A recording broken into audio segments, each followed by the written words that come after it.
This is the new toy that I picked up. It's a 2006 Yamaha Banshee 350 twin. This one has a 421 Cub cylinder built by Tony Miller at Miller Racing. Lots of custom parts, full Elka suspension, extended A-arms, extended swing arm, custom case covers, wicked exhaust,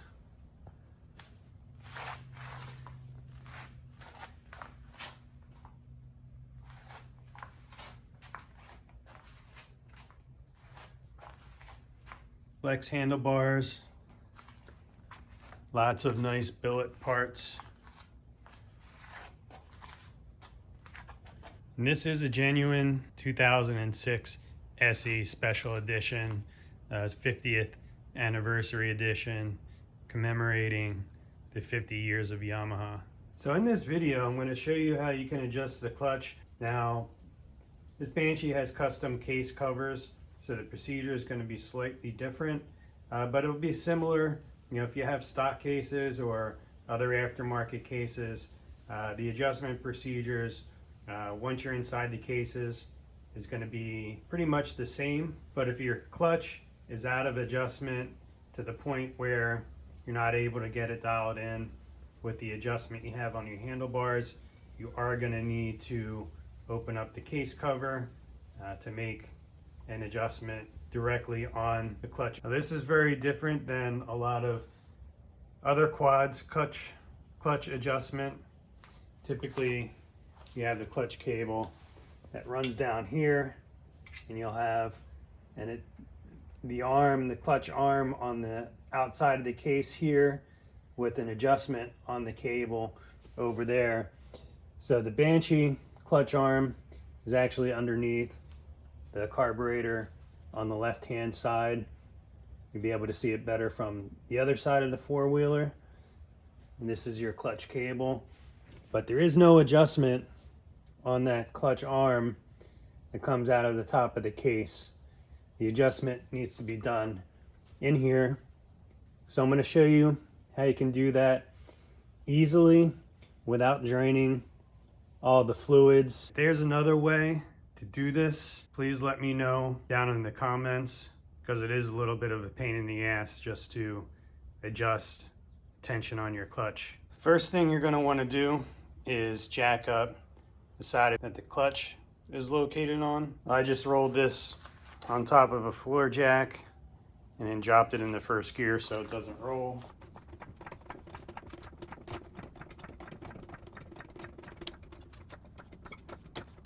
And once you get the rear end off the ground a little bit, you're going to want to also lift up the front end. I use 5 gallon of VP 110 just to put underneath the front wheel.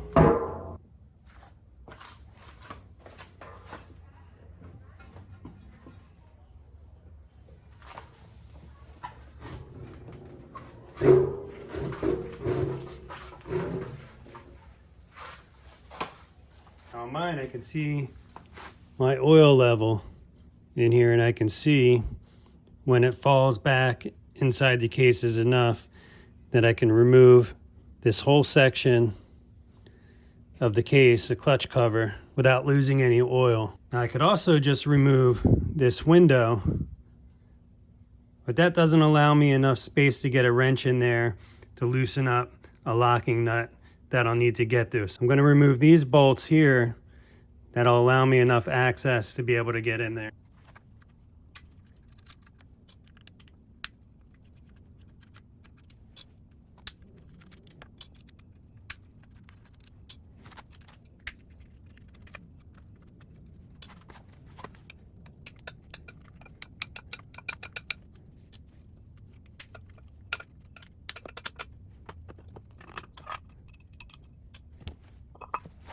All right, so I have a clutch locker. So yours may or may not look like this. This is just an additional piece that goes on the outside of the pressure plate. Your clutch adjustment point is going to be here, but you're going to need to loosen up this locking nut first. Now you'll notice that this spins freely. So behind here, there's another notched shaft that you need to get a wrench on. I believe it's a 10 millimeter. You can see that in the back behind the nut where it's notched. And in order for me to get a wrench on there, I'll need to remove this clutch locker. So I have to remove all these bolts here. Now they may make a special tool that goes in here so you don't have to remove this locker, but I don't have it. I just have, you know, traditional tools. So again, I'm going to have to remove this.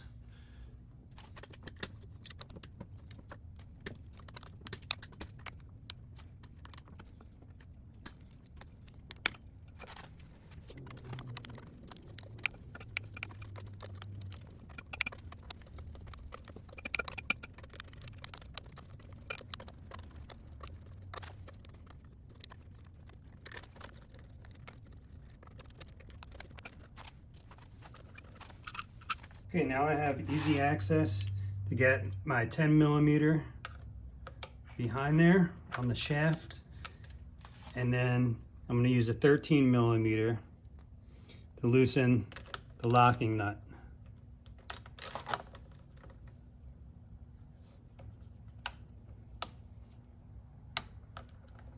Okay, now that's loose. So now your clutch adjustment is going to be this bolt in the center. Now, this is an aftermarket assembly, so mine is a hex. I think the factory Banshees are just a Phillips head screw. You use a Phillips head screwdriver. So you can turn that in or out. Now, before you adjust this, you want to go up to your handlebar adjustment on your clutch, and you want to turn that all the way in and then maybe back it out, maybe one turn, a turn and a half, just to leave you a little bit of adjustment in. But in most cases, you're only going to be adjusting that out to tighten the tension. And then once you do that, then you can move down here. You want to secure this shaft on the back with your 10 millimeter. Put your wrench in there, and you're going to turn this, and that's going to adjust your clutch tension one way or another. Now, you want to be able to turn this in or out. I think in is going to tighten it, out's going to loosen it, and as you're tightening it, as soon as you start to feel the tension, you don't need to turn it any further after you start feeling that tension on the screw, maybe an eighth of a turn further, but you don't really want to go much further than that, or else your clutch may slip. Once you have that set, you want to tighten your lock nut back up, but you want to do that without moving your adjustment. I'm holding this in place.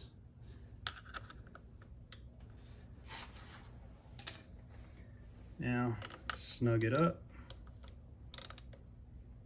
I'm going to put my locker back on. It's going to put tension back on this pressure plate, and then I'm going to check my clutch functionality before I close it up and make sure everything's all good.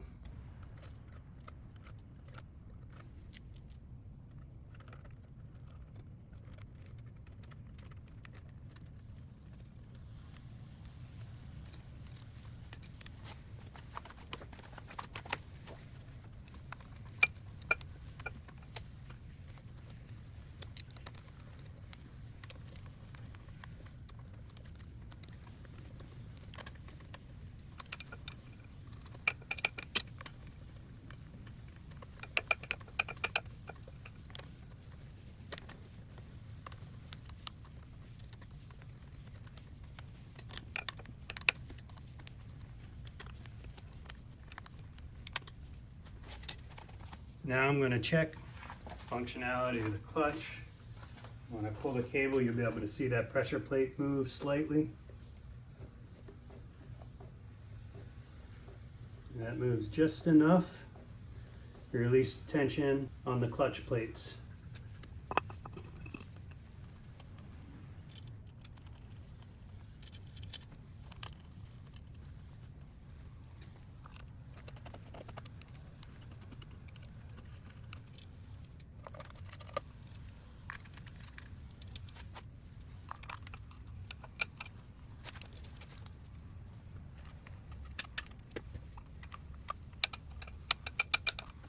Now I'm going to tighten these in a typical crisscross pattern.